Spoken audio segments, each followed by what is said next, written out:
People love it when I debunk air conditioner and car scam products. But what if I debunked a product that combined both of those things? Can this portable AC truly turn your car into an icebox? Let's find out. Hey everyone, how are you all doing? If you're new here, welcome. My name is Krazy Ken, and yeah, it's winter in the northern hemisphere right now, but this AC product has been on my radar for a few months. I mean, hey, it has to be better than the OnlyFans. Also, the more I looked into this company, I found some other questionable products they're selling. Ooh boy, this might be the first time AI video is involved in a scam I'm investigating. One crisis at a time. Alright, let's start by looking at this product's video ads. I found 3 ads for this 360-degree clip-on mini fan, all from the YouTube channel Shopping US. The first ad starts with a voiceover saying he hasn't had AC in his car in months. So he grabbed this portable AC and it turns his car into an icebox. Seriously. Then he shows how you can adjust the speed settings, and he claims the max setting is even stronger than his car's AC. And it's rechargeable, so you don't have to worry about it dying cuckolds. Last, he says he bought a second unit for his passenger, and gives a call to action at the end. Up next, the second ad starts with... Wait, hold on. We need to rewind for a second. Did I see what I think I saw? Cuckolds? Cuckolds? It's rechargeable, so no worries about it dying. Cuckolds, I liked it so much. What the heck is that word doing there? I'm flabbergasted. I'm trying to figure out what word possibly would have autocorrected to this word, because there's no way the advertisers put that in there intentionally. Unless it's a brilliant marketing decision to get attention.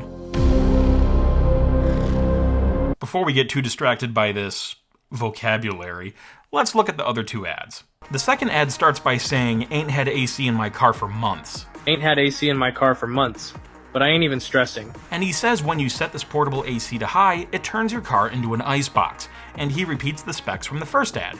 Then we see a guy attach it to his belt and blow the air up his shirt. Then the ad ends with a call to action. The third and final ad I found shows different footage with a different voiceover, but a similar script. I haven't had AC in my car for months, so luckily I found this portable AC on the TikTok shop, and this thing turns my car into an icebox. And again, they really like using this icebox term. With how many times they say it, it must be true. This thing must get really cold. I mean, obviously not literal ice, because that would be Frozone levels of superpower. Also, I don't know why we keep hearing these mechanical sounds in the background. Into an icebox. On its max speed, this thing feels stronger than your car's AC. I don't know, maybe it's a nice, soothing sound to hypnotize you into a state of relaxation, so you buy this crap. Excuse me, not crap. I haven't tested it yet, so I don't know for sure. The narrator continues a similar script, and then the ad just stops. So with summer right around the corner, if you want to grab one for yourself, Just a stellar quality production, guys. This ad clearly deserves an Oscar. Meyer, slice of bologna. Alright, there's not a ton to break down with these videos, but there are a few things. Let's just get it out of our system now. Why is this car air conditioner ad talking about cuckolds? Okay, I try to keep this show as family-friendly as possible, but we should talk about this. First off, what is a cuckold? Well, to quote Andy Bernard from The Office, a cuckold is a man whose woman is cheating on him. So it's possible the narrator saw someone and he was like, "Cuckold!" while he was in the middle of recording. Or it's a terrible AI script written by a terrible AI program and there was some sort of hiccup. But I still don't know why the person reading would have read that word unless the voiceover was also AI. My scans said it wasn't, but maybe it was. I wanted to leave a comment and see if the uploader would reply with a reason behind this odd choice of words, but no comments go through. Yeah, a short with 12,000 likes and no comments? That's odd. It appears the owner of the video is blocking comments, possibly by using the hold for moderation feature. So I'll probably never get a definitive answer as to why this happened. Other than that weird issue, the main problem with these ads is the icebox claim. Can this fan actually cool the cabin of your car? Can it actually work better than a car's AC? That's the main feature we need to test. Now let's take a look at what this company is up to on the interwebs. The landing page from the first ad shows photos of the fan along with the title, "Last day 50% off 360-degree clip-on mini fan," along with plenty of emojis in case you're incapable of reading words. I mean, hey, it worked for the Egyptians. And apparently the brand behind this product is Goods XUS. However it's pronounced, it definitely looks sus. And for this fan, the 50% off price is $44.99? So the regular price is $89.98? $90 for a tiny plastic fan. Wow, that's pretty insane. Hang on though, if this fan can truly do what the advertisers are saying, that's actually a pretty good price. We also see a countdown timer for when this 50% off deal will end. How much do you want to bet it's fake? I'll let the timer count down to 0 and we'll check back in later. Scrolling down, we see the fan chilling a bottle of beer. Oh wow, this fan is causing frost to form. It must be a really powerful cooling device. Hey, wait a minute! If you're aiming the air outlet at this region of the glass bottle, how come that area is the last part to form frost? Allow me to propose a theory. The person making this video placed a frosted bottle on a surface, held the fan up to it, and placed a heat source, perhaps a hairdryer, off camera. Then they recorded the hot air melting the frost and simply reversed the footage. Yep, I figured it out all by myself. I didn't need Lieutenant Disillusion this time. Below the beer, the claims aren't unreasonable. They sound like typical features for almost any portable fan. I mean, premium cooling technology might be a bit of a stretch, but we'll see. Then we see a 30-day money-back guarantee and this FAQ. The FAQ just shows questions about the products, no answers. I don't think I've ever seen an FAQ where the questions aren't answered, but I guess they're not technically lying. These could be frequently asked questions. So that's the description portion of this page. Did you notice anything missing? Nowhere on this entire page does it say anything about AC, air conditioning, or icebox. Those specific claims made in the video ad are completely missing from the website. The inconsistency concerns me, but we will press on. Next to the description tab are 2 more tabs, shipping and return and warranty. The shipping tab doesn't seem suspicious, but the return and warranty tab definitely does. Earlier, we saw a 30-day hassle-free return policy, but in the return and warranty section, the refund policy says 7 days, and you need to provide evidence of damaged/broken items. Ooh. That's a red flag. All right, let's check in on the timer. 3, 2, 1, 0. Nothing. Let's have a big round of applause for scarcity marketing tactics. Over the years, I've had a lot of fun debunking various cooling products. Most recently, I debunked the Morphy Richards ductless portable air conditioner. So naturally, I just have to test this thing out. I'm enamored with the product's claims and its small size, so you know what I did next, right? I went ahead and bought one. Now, when I publish these Scambuster episodes, one of my goals is to help people not get scammed on the internet. Unfortunately, people do get scammed or have their identity stolen because too many companies are collecting way too much personal information, and who knows where that data ends up going. And even worse, if there's a data breach, bad actors will buy and sell user information without consent. The bad news is removing your data from hundreds of websites would take forever, and you would have to repeat that process if your data reappears. The good news is, Incogni can do it all for you. Incogni finds your data from multiple data brokers and websites. When they detect your data, they remove it, even if it reappears later. Incogni does the heavy lifting, so you can relax. Now, if you find your personal information on a website that's not part of Incogni's automated removal, you can use the new custom removals feature, and Incogni's team will take care of it for you. So take back your personal data with Incogni. Use code ComputerClan at the link below and get 60% off annual plans. Alright, let's purchase this so-called car air conditioner. I went to the checkout page and saw my grand total of $49.94. Nice palindrome.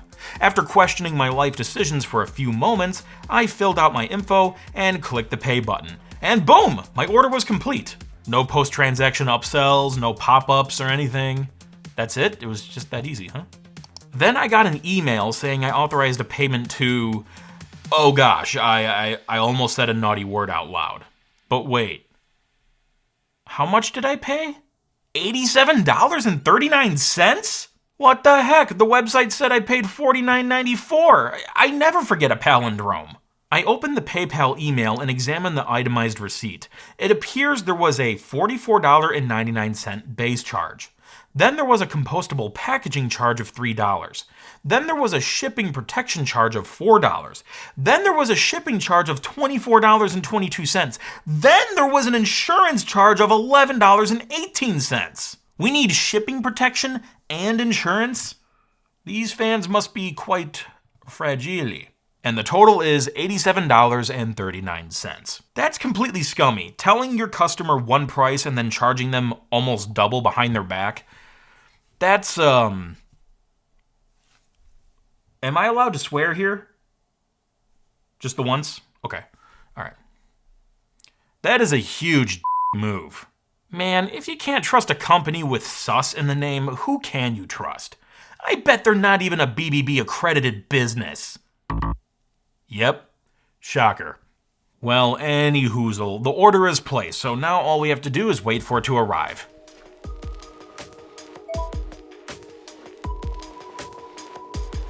I'm bored. Let's take a look at their YouTube channel while the fan ships. The Shopping US YouTube channel has tons of short-form videos promoting several products which look similar to scams I debunked in the past, like these tactical flashlights with fake electricity edited in. And then I spotted these koala, dog, and panda plush toys. It's called the Koali, a lifelike plush toy designed and powered by AI. The videos are completely AI generated, aka they're fake. There's some clues you can look for. The fur textures are inconsistent in different shots. The movements look a little unsettling and unnatural. The people's eyes are misshapen. Logos are smudged. And lots of clothing and skin texture is overly smooth and plasticky looking.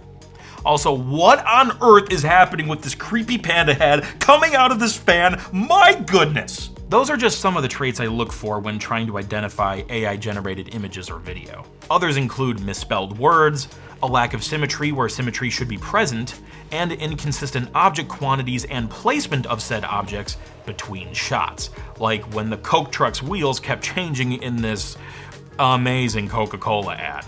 By the way, I think the Entamashi holiday ad was much better. It is a work of art. Go check it out later. Here's another tip. In some cases, it's a good idea to check the content source to see who published it. If it's a person or studio known for AI content, that could be an indicator that you're viewing AI content. And as a bonus, if the advertisers are lazy enough to leave the ChatGPT naming convention in the images on their website, that's also a giveaway. The more you can spot these AI traits, the more you'll develop a sixth sense for detecting them. You'll gain intuition. So be on the lookout for AI-generated images and videos in advertising, because what you see is literally not what you get. Also, I use AIorNot.com to scan for AI-generated images and videos, and I find it mostly reliable. I would not rely on it for text, though. Oh gosh, I just realized why this air conditioning company relies on AI so much. If you just focus on these letters, what do you get? Alright, back to the plush toys. I confirmed they are scams because the online reviews show upset customers receiving a basic plush toy. It looks nothing like the video or the pictures. And I am very disgusted and upset. You can't trust anyone or any company. The various one-star ratings are also a bad sign. It's true, people do fall for this stuff, but it's okay. We're all human. The best thing to do is to learn from it. Caveat emptor. That's your Latin lesson for today.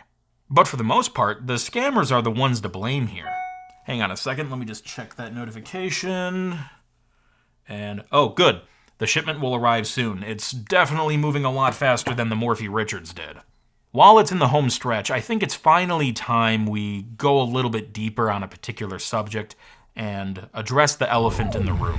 Finally, Ken, I've been wanting to be on your show forever. Sorry, Henrietta, I didn't mean a literal elephant, but maybe next time. You're such a disappointment.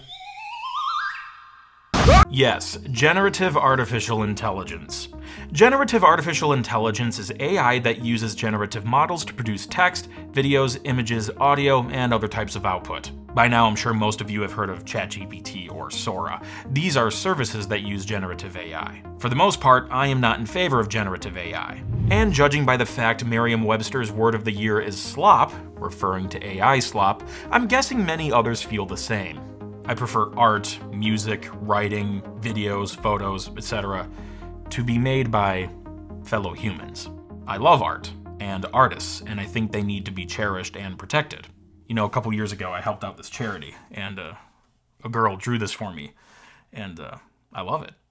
Is it going to hang in a museum or win any major awards? No, probably not. But it was made by a person, and it has meaning, and I think that's more special than anything a computer can spit out. Also, I lead by example. I do not use AI to generate any images, writing, video, or sound for my show. Are there AI tools that I use? Absolutely. I'm not 100% against it. These tools assist me, but they don't actually perform creative decision-making that you see in the final product. And don't forget about me. I help too. That's correct. You help too, Pixel Peeper 3000. You still owe me $4,000. Yeah, well, write a prompt and generate your own $4,000. There's lots of good things AI and generative AI can do, but I prefer it to stay out of the arts for most uses. And it's good to see other big names in favor of that too. In addition, if websites are going to allow AI-generated content, I believe there should be disclaimers. In fact, YouTube already requires a disclaimer if a video uses AI, although I think it should be more easy to see. And Steam requires disclaimers too. Twitter community notes are also helpful in identifying AI-generated posts. Divine is taking it a step further by straight up prohibiting AI-generated content, which I think is a good move. There's already a lot of garbage and misleading information on the web. We do not need more of it. Scammers already used all sorts of tricks to fool people into buying stuff, but the democratization of this AI tech has made it easier for bad actors to unethically take people's money. Despite our differences on how we view AI, I would hope we would all agree that it should not be used to scam people. But unfortunately, scammers are out there, and that's why it's important to employ those practices we discussed earlier. And look at this! Thank you! The package has been delivered by the tiny delivery man that still lives under my desk for some reason. The AC/fan comes in a simple white box with a picture of the fan on the front. Inside the box are the fan itself, a USB power cord, and instruction pamphlet. Interestingly, the pamphlet calls this product a parachute fan, whereas the fan itself says it's an umbrella fan. I guess you could clip this to an umbrella? There's no mention of air conditioning or icebox features in the instructions. I'm sure that won't be a problem, right? Visually, the fan looks like how it does in the ads. It has a built-in clip, power button, speed adjuster, and display, which shows fan speed and battery level. So far, it just looks and feels like a fan. I mean, definitely not an $87 fan, but a fan nonetheless. But can it replace my car's air conditioner and turn my car into an icebox? Let's find out. Here's an interesting story. You might like this. Yeah, it is winter. So I really can't test an air conditioner in a car outside in the middle of winter. Scratch that idea. However, I can create a simulation. So let's go to the Ken Cave. All right, here I am in my totally legit car. So I heated up the Ken Cave to the max temperature my heater would sustain in these weather conditions, which ended up being 73 degrees Fahrenheit. Then I let the room cool for 30 minutes just to get a control temperature, which ended up being 70 degrees Fahrenheit. For the experiment, I'm going to turn on the fan and see how well it actually works. If the advertisers are telling the truth, we should get some pretty noticeable results. So let's power this thing up. It never wants to turn on. Like when I press and hold, there we go. It's so weird. All right, it's at full speed. We'll let it run for a half hour and come back. While the test runs, let's get to the root of the problem these advertisers are trying to solve. Why do car air conditioners break? And when that happens, what can you do to fix that? An AC system in a car works similarly to a home AC system I showed recently. So if you'd like to learn about this concept a little more in depth, check out my previous episode. Inside your car's AC system are 5 key components: the condenser, compressor, evaporator, dryer, and an expansion valve. The compressor is the heart of the air conditioner, and it pumps refrigerant through the system, which in effect absorbs warm air out of the cabin and moves it to the condenser so it can be expelled outside. A key difference with an internal combustion engine car AC compared to a home AC is how the compressor is driven. Instead of it being driven by an electric motor, it is driven by the drive belt connected to the engine. The drive belt is attached to a pulley which free spins with the engine. When the compressor needs to run, an electromagnetic clutch engages, connecting the pulley to the compressor shaft, which drives the pistons inside the compressor. This enables the refrigerant to flow through the system. Now there's various reasons a car's AC may fail, but a common culprit is a refrigerant leak. If the leak is not easily visible, you can use a UV leak detection kit to find it. I am by no means a mechanic, so I am not qualified to give you step-by-step instructions on how to fix your car's AC. My usual advice would be get your car serviced by a professional. My Jaguar is already weird enough. I don't want to tinker with it and accidentally make it weirder. Servicing an AC system should only be done by someone who absolutely knows what they're doing. If it's serviced incorrectly and contaminants are introduced into a closed, circulating system, other parts could break. However, if the issue is simply a matter of recharging your system's refrigerant, you can do that yourself with an AC recharge kit. Keep in mind this is a temporary fix. If you determine you need to recharge your refrigerant, that means a leak is present, and the leak needs to be fixed. No amount of recharging will magically solve that. Second, when you recharge, you need to be careful and not overfill or underfill the system. And third, the more frequently you recharge the refrigerant, you increase the chances of contaminating the system. When all the AC parts work in harmony, it's a beautiful feat of engineering. We don't want to accidentally contaminate it or let leaks go unchecked and create more problems for later. And time's up. Okay, let's see if this thing worked. Okay, so the thermometer reads 70 degrees Fahrenheit, which is exactly the same as the control, which means this thing did absolutely nothing. My expectations were low, but this somehow was even worse. But I'm not done yet. There is one more test, and maybe this portable AC can redeem itself. It all comes down to this. One man, one bottle, and a fan. Here we go. All right, full speed. Come on, baby. 25, 50, 75, 100. All right, let's frost this bottle. Yeah, just like on the website. Here we go. Come on, baby. Oh, you can do it. You can do it, baby.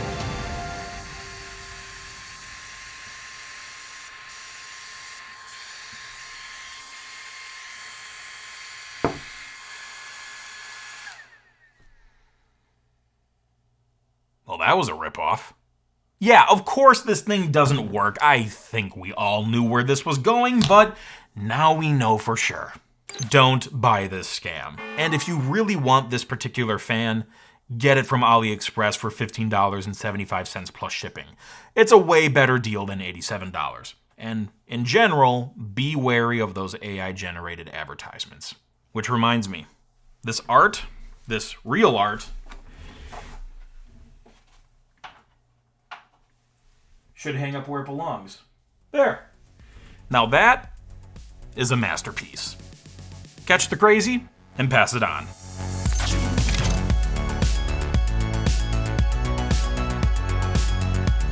Before I go, I want to take a quick sec and thank artists for everything they've made.